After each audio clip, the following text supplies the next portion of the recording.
नमस्कार दोस्तों, मैं उज्जवल और मैं आपका स्वागत करता हूं आपके अपने चैनल माई पाठशाला एंड पाठशाला रेलवे एग्जाम में। दिन की शुरुआत करेंगे करंट अफेयर के क्वेश्चन से।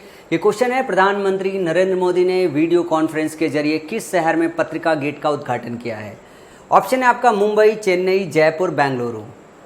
इस क्वेश्चन के विषय में जानेंगे, उसके पहले आज के करंट अफेयर से रूबरू होंगे। करंट अफेयर की वीडियोज अगर पसंद आ रही हो तो लाइक का बटन दबा के अपना प्यार दीजिएगा। आज का मैं टारगेट रखता हूं सिर्फ और सिर्फ 500 लाइक। ये मुझे जो है विश्वास दिलाएगी कि ये करंट अफेयर की सीरीज मुझे और मेहनत करके और बेहतर बनाना है।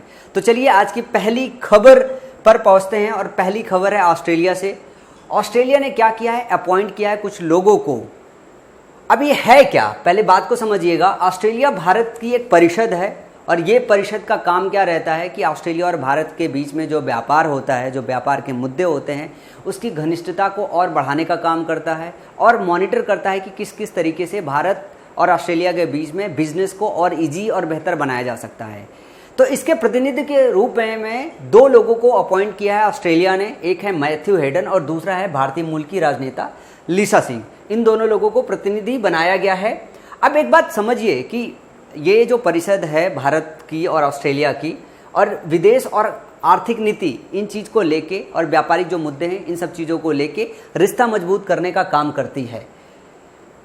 भारत और ऑस्ट्रेलिया की जो परिषद है, ऑस्ट्रेलिया ने उसमें क्या काम किया है कि 3 नई नियुक्त की है और इस परिषद के जो अध्यक्ष थे अशोक जैकब, ये अध्यक्ष जो है, इनका पद अभी भी सेम रखा गया है, इनको हटाया नहीं गया। इनके अलावा 3 लोगों की और नियुक्त की गई है। और बात हो रही है ऑस्ट्रेलिया की, तो ऑस्ट्रेलिया के विषय में थोड़ी सी जानकारी ले लेते हैं। ऑस्ट्रेलिया की जो कैपिटल है वो है कैनबरा और इसका जो एरिया है 76,92,024 किलोमीटर स्क्वायर है। यहाँ का जो पॉपुलेशन है तकरीबन 2.5 करोड़ रुपया है। और यहाँ का जो लेजिस्लेचर है, जो सरकार है, वो पार्लियामेंट्री सरकार है। अपर हाउस है और लोअर हाउस है। अपर हाउस को वहाँ पे सीनेट बोलते हैं और लोअर हाउस को हाउस ऑफ रिप्रेजेंटेटिव बोलते हैं। और पार्लियामेंट्री सरकार भारत की भी है। नीचे आपको कमेंट सेक्शन में लिख के बताइएगा लोकसभा राज्यसभा में कौन सा लोअर हाउस है और कौन सा अपर हाउस है। इसके अलावा अगर बात करें ऑस्ट्रेलिया की, तो यहाँ का जो करेंसी है वो है ऑस्ट्रेलियन डॉलर। आज की अगली खबर की तरफ मूव करते हैं। अगली खबर है हमारे थर्मल पावर प्लांट को लेके, और थर्मल पावर प्लांट को लेके डिस्कशन करें उसके पहले थोड़ा सा ब्रीफ मैथ्यू हेडन को लेके भी कर ले। मैथ्यू हेडन, जैसे कि आपको पता है, अगर आप में से कोई क्रिकेट प्रेमी है तो 2003 का वर्ल्ड कप याद होगा। उसके पहले इंडिया ऑस्ट्रेलिया की सीरीज़ याद होगी। इन्होंने वनडे खेला है, टेस्ट मैच खेला है और भाई साहब 20 क्या बैट्समैन है, लेफ्ट हैंडेड बैट्समैन है और घुमा घुमा के छक्के देते हैं। तो इनके विषय में तारीफ़ करने का कोई मतलब नहीं बनता, क्योंकि मैं क्रिकेट का बहुत शौकिया बंदा हूं और आप में से बहुत सारे लोग होंगे, तो मैथ्यू हेडन का नाम आप सारे लोग जानते हैं। अब बात करते हैं थर्मल पावर प्लांट्स को लेके। देखो यार, एक रिसर्च आई हुई है, क्लाइमेट की एक रिसर्च आई है। होराइजन नामक एक शोध संस्थान है। नाम क्या है? होराइजन नामक एक शोध संस्थान है। इन्होंने एक बात ये बताया है कि जो 20 साल से पुरानी थर्मल पावर प्लांट्स है 11 राज्यों में, अगर उनको बंद कर दिया जाए तो भारत को 53,000 करोड़ रुपए का मुनाफा होगा। उन्होंने बोला है कि बंद करने से 2 तरीके से मुनाफा होगा। एक तो ये होगा कि ये जो थर्मल पावर प्लांट है, इन थर्मल पावर प्लांट्स में जो है, इसमें जो इमिशन होता है, इसको कंट्रोल करने के लिए, इनकी मरम्मत करने के लिए एक अलग तरीके से इन्वेस्टमेंट लगता है, लेकिन इनका बैलेंस फिर भी नहीं बनाया जा रहा है। और दूसरा उन्होंने तर्क ये दिया है कि अगर इनको रिप्लेस करके, अगर हम नई तकनीकी वाली जो है इंस्ट्रूमेंट अगर डालें, तो इसमें क्या होगा, अगर नई टेक्नोलॉजी डालें तो ये लो कॉस्ट पे आजकल आती है। तो 2 तरीके से पैसे बन सकते हैं। और अगर 11 राज्यों में 20 साल से पुरानी सारी थर्मल पावर प्लांट अगर बंद कर दिया जाए तो सरकार को 53,000 करोड़ रुपए का मुनाफा होगा। भारत सरकार की तरफ से एक पहल की गई थी, उदय नाम दिया गया था। इसका फुल फॉर्म है उज्ज्वल डिस्कॉम एश्योरेंस योजना, और उज्ज्वल मेरा खुद का भी नाम है। सो उदय ये बहुत फेमस नाम है, मुझे तो लगता है मुझे हमेशा याद रहेगा। तो ये एक योजना बनाई गई थी ताकि थर्मल पावर प्लांट्स की मरम्मत और बाकी सारी चीज़ों को लेके एक अलग से स्टेप लिया गया था ताकि चीज़ें सही हो पाए, रिकवर हो पाए। लेकिन ये जो प्लान रहा है ये फेल हो गया है। और ये रिसर्च और ये सर्वे आया जिसमें ये बोला गया कि अगर 20 साल पुराने सारे के सारे जो है थर्मल पावर प्लांट्स बंद कर दिए जाएँ तो होगा क्या, 53,000 करोड़ रुपए का मुनाफा होगा। तो ये न्यूज़ बहुत इंपॉर्टेंट है और जो नाम याद करने लायक है ये उदय योजना क्यों लागू की गई थी कि ताकि थर्मल पावर प्लांट्स को क्या है एक नई तरीके की एनर्जी दी जा सके, उनकी मरम्मत की जा सके, उनकी इमिशन को करेक्ट किया जा सके, इन्वायरमेंट पोल्यूशन को बचाया जा सके। लेकिन ये जो प्लान है वो फेल रहा है।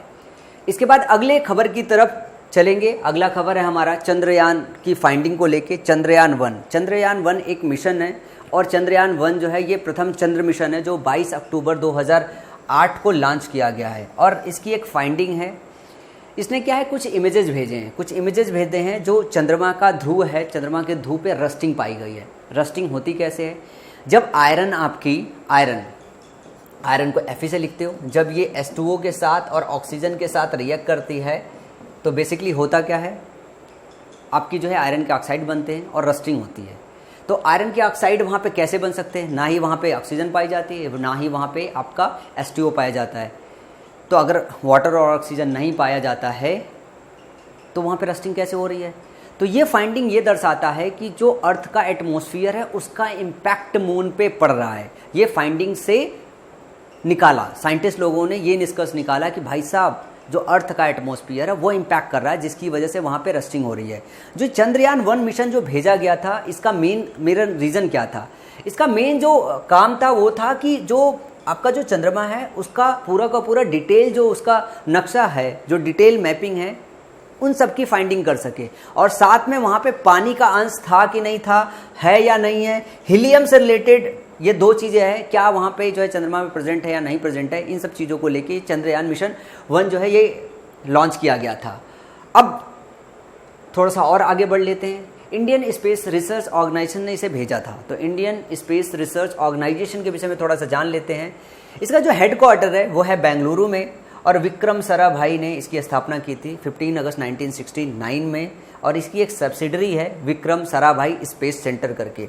तो कई बार जो है आपका जो है इंडियन स्पेस रिसर्च ऑर्गेनाइजेशन को लेके एग्जाम में क्वेश्चन आता है कि ये किस सन में फाउंड किया गया था? 1969 में, 15 अगस्त 1969 में किया था। और एक बहुत फेमस नाम है विक्रम साराभाई का, ये नाम आपको हमेशा याद होना चाहिए, ये इसके फाउंडर थे।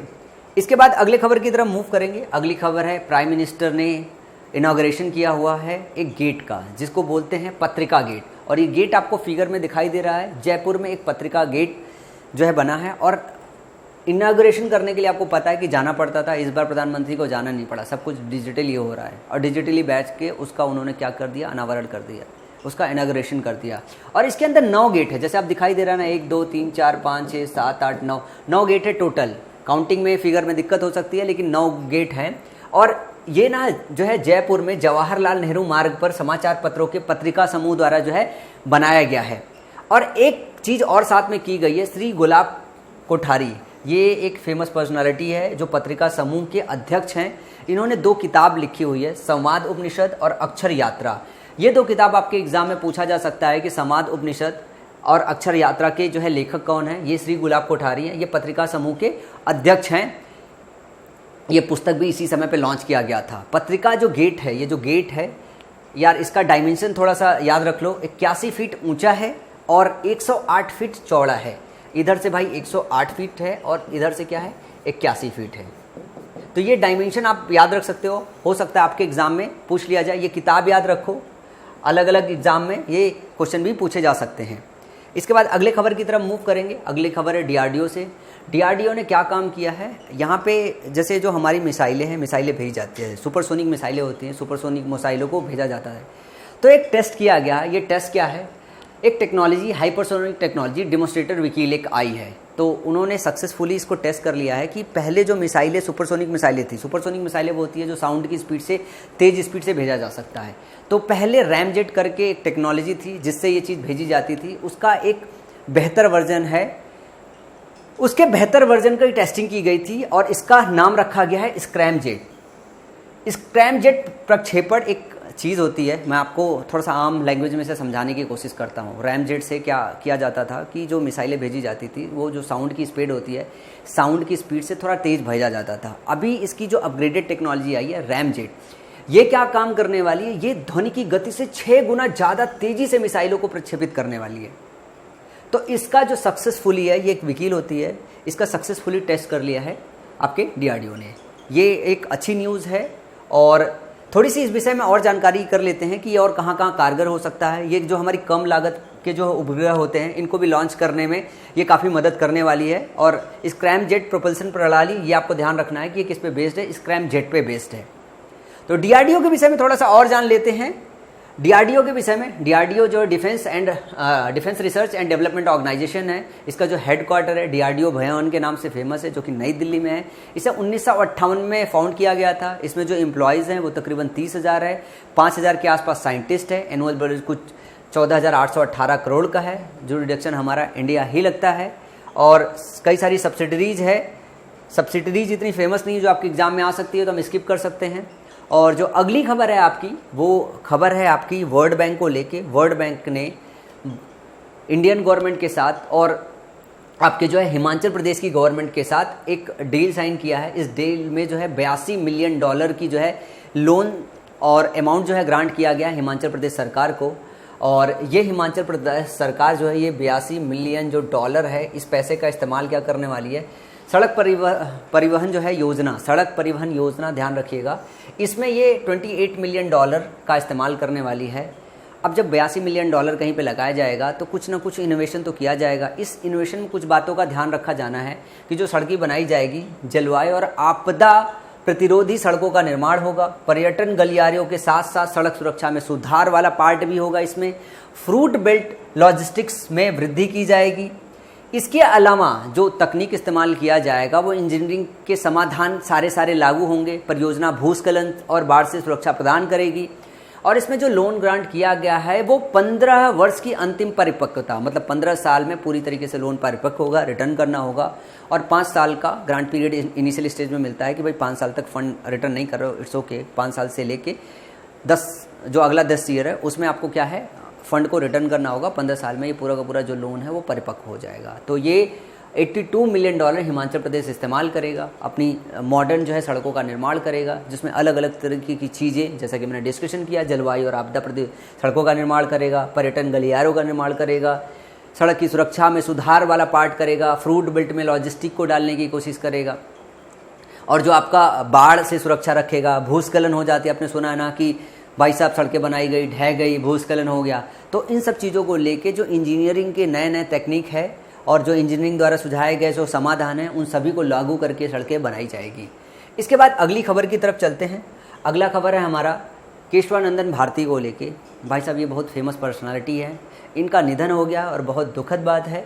6 सितंबर को केरल के इंडियन मठ में इनका निधन हुआ है। ये फेमस पर्सनालिटी क्यों है? क्योंकि इन्होंने मूल ढांचे का सिद्धांत जो है, संविधान के मूल ढांचे का सिद्धांत दिलवाने में बहुत मदद की है। इन्होंने क्या काम किया था, सुप्रीम कोर्ट में एक केस फाइल किया था 1973 में, और ये बहुत फेमस है। और ये जो वाद है फेमस कैसे है, केशवानंदन भारती बनाम स्टेट ऑफ केरल, केशवानंदन भारत बनाम स्टेट ऑफ केरल। कई बार आपका जो क्वेश्चन पूछा जाता है, आपके जो है ये MCQ के फॉर्म में पूछा जाता है, CSE के एग्जाम में पूछा गया है, PCS के एग्जाम में पूछा गया है, वनडे एग्जाम में कई बार पूछा गया है कि जो केशवानंदन भारती बनाम स्टेट ऑफ केरल जो है ये किस पे था। ये मूल ढांचे के, संविधान के मूल ढांचे के सिद्धांत पे था। अब ये मूल ढांचा का सिद्धांत क्या है समझिए। इस वाद के बाद केशवानंदन भारती को संविधान का रक्षक बोला गया। अब इस वाद का जो बेसिक जो चीज़ है वो समझना बहुत ज़रूरी है। इस वाद में जो लड़ाई लड़ी गई थी वो ये लड़ाई लड़ी गई थी कि जो कॉन्स्टिट्यूशन का जो बेसिक स्ट्रक्चर है, जो इनिशियली बनाया गया था नागरिकों के हित के लिए, उस बेसिक स्ट्रक्चर को आप बदल नहीं सकते हो, मूल ढांचे को बदल नहीं सकते हो। तो सुप्रीम कोर्ट ने ये फैसला सुनाया था, और फैसला सुना के क्या बोला, उन्होंने ये बोला कि जो हमारी संविधान का जो बेसिक स्ट्रक्चर है, जो मूल ढांचा है, उसमें पार्लियामेंट हमारी अमेंडमेंट नहीं कर सकती, उसमें सरकारें हमारी अमेंडमेंट नहीं कर सकती है। और अगर वो करती है तो सुप्रीम कोर्ट को उसकी समीक्षा करने का अधिकार है। वैसे तो जब भी आपकी जो पार्लियामेंट है अगर ये स्टेप लेती है कॉन्स्टिट्यूशन में सुधार होना है, तो लोकसभा में जो है बिल डाला जाता है, राज्यसभा में डाला जाता है, दोनों से पास होने के बाद प्रेसिडेंट साहब हमारे मोहर लगाते हैं, मोहर लगाने के बाद वो कानून बदल जाता है, कॉन्स्टिट्यूशन बदल जाता है। लेकिन सुप्रीम कोर्ट का ये कहना है इस फैसले के बाद, इस वाद के बाद, कि मूल ढांचे में परिवर्तन नहीं कर सकती सरकार। मूल ढांचे में अगर परिवर्तन किया गया है तो सुप्रीम कोर्ट उसकी समीक्षा करेगी। अगर उसे सही लग रहा है तो ठीक है, अगर उसे सही नहीं लग रहा है तो ये जो चेंजेस किए गए हैं वो रद्द कर दिए जाएंगे। इस टाइम पे मूल ढांचे का सिद्धांत संविधान का दिया गया और बोला गया कि सुप्रीम कोर्ट जो है उसे चाहे तो रद्द कर सकती है। इसे समीक्षा करने का जो हक है उसने अपने पास रखा। इस चीज़ को लेके एक और चीज़ है, एक वकील साहब फेमस है, नानी पालकीवाला। ये जो है ये जाने माने वकील थे जिन्होंने लड़ाई लड़ी थी। और इसमें क्या है, शीर्ष अदालत, ये मतलब अब तक की ना सबसे बड़ी पीठ बनाई गई थी, 13 लोगों की पीठ बनाई गई थी, जिसमें 2 जो है जज थे, जस्टिस S.M. सीकरी और जस्टिस H.R. खन्ना। ये दोनों जो लोग थे ये हेड कर रहे थे और 13 लोगों की टीम थी। 13 लोगों की टीम में 7 लोगों ने एक बात ये बोली कि भाई साहब मूल ढांचा परिवर्तित नहीं किया जा सकता है। 6 लोग बोले कि नहीं, मूल ढांचा परिवर्तित किया जाता है। और फिर वहीं पे चलती है ना मेजॉरिटी जीत गई। 7 लोग वर्सेस 6 लोग में 7-6 से जीत गई और ये बोला गया कि मूल ढांचे में परिवर्तन नहीं किया जा सकता है और अगर होगा तो सुप्रीम कोर्ट इसकी समीक्षा करेगी। तो केशवानंदन भारती जी इस वाद के लिए बहुत फेमस है और इसी से उनको एक टाइटल दिया गया था, संविधान का संरक्षक, क्योंकि संविधान का इन्होंने क्या किया, रक्षा किया इस वाद के द्वारा। इसके बाद अगली खबर की तरफ मूव करेंगे। अगली खबर है हमारी आंध्र प्रदेश को लेके। आंध्र प्रदेश ने फिर से भाई साहब टॉप किया है, ease of business doing 2019 ranking इसने रिटेन किया है। मतलब 2018 में भी ये टॉप पे था, 2019 में भी ये टॉप में है। ईज ऑफ बिजनेस डूइंग का मतलब ये हो गया कि भाई साहब किस राज्य में सबसे ज़्यादा आसान तरीके से बिजनेस किया जा सकता है। तो आंध्र प्रदेश सरकार की जितनी भी पहल है वो बहुत सराहनीय रही है और वहाँ पे बिजनेस किया जाना ज़्यादा आसान रहा है अन्य राज्यों के कंपैरिजन में। फिर से इन्होंने टॉप किया हुआ है। इसमें इस सूची में कुछ रैंकिंग और है। तीसरे स्थान पे जो है तेलंगाना रही हुई है, चौथे स्थान पे मध्य प्रदेश रही हुई है, झारखंड को 5वां, छत्तीसगढ़ को 6वां, हिमाचल प्रदेश को 7वां, राजस्थान को 8वां, पश्चिम बंगाल को 9वां, गुजरात को 10वां स्थान मिला हुआ है। आपको नीचे कमेंट सेक्शन में लिख के बताना है। यहाँ पे दूसरा रैंक मिसिंग है, दूसरा रैंक किस राज्य को दिया गया है। तो आपको हमेशा याद रखना पड़ेगा, ease of doing business 2019 ranking में आंध्र प्रदेश ने टॉप किया है। पोस्ट कोविड इन्होंने एक रीस्टार्ट पैकेज अनाउंस किया गया था, उसके विषय में लास्ट करंट अफेयर की क्लास में हम लोगों ने डिटेल डिस्कशन किया था। उससे रिलेटेड जानकारी नीचे मुझे कमेंट सेक्शन में लिख के बताइए। इसके बाद हमारा अगला सेक्शन है, ये है फिल्म मेकर जॉनी बख्शी को लेके। जॉनी बख्शी जी का निधन हो गया है, इनके विषय में थोड़ी सी इन्फॉर्मेशन जान लेते हैं। 5 सितंबर 2020 को ये दिग्गज फिल्म निर्माता के नाम से जाने जाते थे, इनका निधन हुआ है। 42 साल की उम्र में इनका निधन हुआ है। इन्होंने कुछ फिल्मों का निर्माण किया था, जैसे रावण 1984 में, फिर तेरी कहानी याद आई 1993 में, मंजिले और भी है 1974 में। इसके अलावा कुछ निर्देशन का भी काम किया था, डायरेक्शन का भी काम किया था। ये 2 फिल्में थी, 1992 में डाकू और पुलिस, 1994 में खुदाई। इसके अलावा उन्होंने अभिनय का भी काम किया था। ये 1938 में पैदा हुए थे। हार जीत 1990 में इन्होंने अभिनय का काम किया था। पापा कहते हैं इस मूवी में इन्होंने 1996 वाली में अभिनय का काम किया था। अब ये नहीं रहे। तो आपके एग्जाम में जो क्वेश्चन बनेगा वो क्वेश्चन यही बनता है कि भाई साहब ये फिल्म मेकर जॉनी बख्शी जो पास हुए हैं वो क्या थे। तो ये बेसिकली फिल्म मेकर थे। यहाँ पे इतनी सारी डिटेल इन्फॉर्मेशन है जो कि याद रह जाएगी आपको हमेशा। इसके बाद न्यूज़ फटाफट में जो है एक और इन्फॉर्मेशन है, इंटरनेशनल लिटरेसी डे 2020 पूरे विश्व में साक्षरता दिवस 8 सितंबर को मनाया जाता है। आपके एग्जाम में पूछा जाएगा कि 8 सितंबर किस लिए फेमस है, साक्षरता दिवस के लिए फेमस है। थोड़ा सा डिटेल इन्फॉर्मेशन ले लेते हैं इसमें फटाफट, जो है आपके एग्जाम में पूछा नहीं जाएगा फिर भी, लेकिन कुछ लाइन्स हैं जो पढ़ लेते हैं। विश्व साक्षरता दिवस 2020 में जो है साक्षरता, शिक्षण और कोविड-19 संकट में व उससे परे सीखने पर केंद्रित है। बेसिकली जो ये थीम है कि 2020 में हम जब ये मना रहे हैं तो उसका थीम क्या है, इंग्लिश याद रखना ज़्यादा आसान है, literacy teaching and learning in the covid crisis and beyond. अब एक चीज़ समझना है कि 8 सितंबर 1966 को ये पहली बार मनाया गया था, ये विश्व साक्षरता दिवस। 2009 और 2010 में संयुक्त राष्ट्र साक्षरता दशक घोषित किया गया था। तब से आज तक पूरे विश्व में 8 सितंबर को ये मनाया जाता है। तो ये छोटी सी इन्फॉर्मेशन थी फटाफट न्यूज़ में।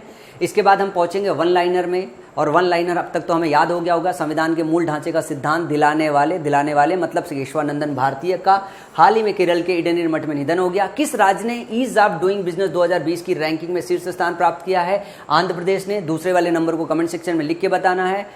द्वारा विकसित हाइपरसोनिक टेक्नोलॉजी डेमोन्स्ट्रेटर व्हीकल मानव रहित स्क्रैमजेट प्रदर्शन किया गया है DRDO में। अच्छा, मैं एक बात बताना भूल गया था कि ये जो व्हीकल थी ये मानव रहित है, इसमें मानव नहीं पाए जाएंगे, ये ऑटोमेटिक चलेगी।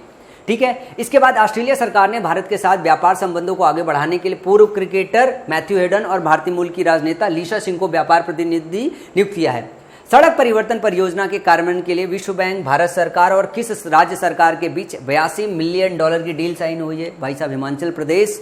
इसके बाद न्यूज़ फटाफट में प्रधानमंत्री नरेंद्र मोदी ने वीडियो कॉन्फ्रेंस के जरिए किस शहर में पत्रिका गेट का उद्घाटन किया है? जयपुर में जो है पत्रिका गेट का उद्घाटन किया, जवाहरलाल नेहरू मार्ग पे। इसरो का गठन कब हुआ है? 1969 में। विद्युत वितरण कंपनियों की वित्तीय चुनौतियों को दूर करने हेतु केंद्र सरकार द्वारा कौन सी योजना के प्रयासों के बाद भी उनकी स्थिति और अधिक बिगड़ती गई है? उज्ज्वल डिस्कशन इंश्योरेंस योजना, ये उदय के नाम से फेमस है। किस नाम से फेमस है? उदय के नाम से फेमस है। हाल ही में दिग्गज जानी बख्शी का 82 वर्ष की उम्र में निधन हो गया। वो कौन थे? फिल्म मेकर थे, फिल्म निर्माता थे। पूरे विश्व में साक्षरता दिवस कब मनाया जाता है? 8 सितंबर को मनाया जाता है। इसके बाद आता है हमारा MCQ का सेक्शन, और फटाफट मन में जवाब देते हुए चलिएगा। किसके द्वारा विकसित हाइपरसोनिक टेक्नोलॉजी डेमोन्स्ट्रेटर व्हीकल मानव रहित स्क्रैमजेट प्रदर्शन विमान है? स्क्रैमजेट याद रखिएगा, 8 गुनी ध्वनि की 8 गुनी स्पीड से जो है मिसाइल्स लॉन्च करने वाला है, और ये मानव रहित है और DRDO द्वारा विकसित किया गया है। इसके बाद जो है अगले क्वेश्चन की तरफ मूव करेंगे। संविधान के मूल ढांचे का सिद्धांत दिलाने वाले केशवानंदन भारती का हाल ही में केरल के इंडियन मठ में निधन हो गया। Keshavanandan Bharti, option number 1। इसके बाद अगला MCQ है, निम्न में से किस राज्य ने ईज ऑफ डूइंग बिजनेस 2019 की रैंकिंग में शीर्ष स्थान प्राप्त किया? यह है आपकी आंध्र प्रदेश, ऑप्शन नंबर 4। इसके बाद बात करेंगे, ऑस्ट्रेलिया सरकार ने पूर्व क्रिकेटर मैथ्यू हेडन और भारतीय मूल की राजनेता लीशा सिंह को व्यापार प्रतिनिधि नियुक्त किया है, और यह है आपके मैथ्यू हेडन, आपके ऑप्शन नंबर 2 में। इसके बाद अगले क्वेश्चन की तरफ मूव करेंगे। सड़क परिवर्तन परियोजना के कार्यान्वयन के लिए विश्व बैंक, भारत सरकार और किस राज्य सरकार के बीच $82 मिलियन समझौते पर हस्ताक्षर किए? हिमाचल प्रदेश जो है राज्य सरकार के साथ किया है उन्होंने। इसके बाद जो है अगला क्वेश्चन हमारा आता है, इसरो का गठन कब हुआ था? 1969 में हुआ था, विक्रम साराभाई ने किया हुआ था। इसके बाद अगला क्वेश्चन है, विद्युत वितरण कंपनियों की वित्तीय चुनौतियों को दूर करने हेतु केंद्र सरकार द्वारा कौन सी योजना के प्रयासों के बाद भी उनकी स्थिति और अधिक बिगड़ती गई है? यह है उदय योजना, और ऑप्शन नंबर 3 है। इसके बाद अगर हम बात करें अगले क्वेश्चन की, हाल ही में दिग्गज जानी बख्शी का 82 वर्ष की उम्र में निधन हो गया था। ये कौन थे? ये फिल्म मेकर थे। इसके बाद अगला क्वेश्चन आता है हमारा, पूरे विश्व में साक्षरता दिवस कब मनाया जाता है? भाई साहब, ये 8 सितंबर को मनाया जाता है साक्षरता दिवस। इसके बाद कोई और क्वेश्चन नहीं है। ये रहा आज का हमारा करंट अफेयर। अगर आपको करंट अफेयर पसंद आया हो तो वीडियोस को शेयर दीजिएगा, लाइक का बटन हिट कीजिएगा, जिससे मुझे और प्रोत्साहन मिलेगा करंट अफेयर को और बेहतर बनाने का।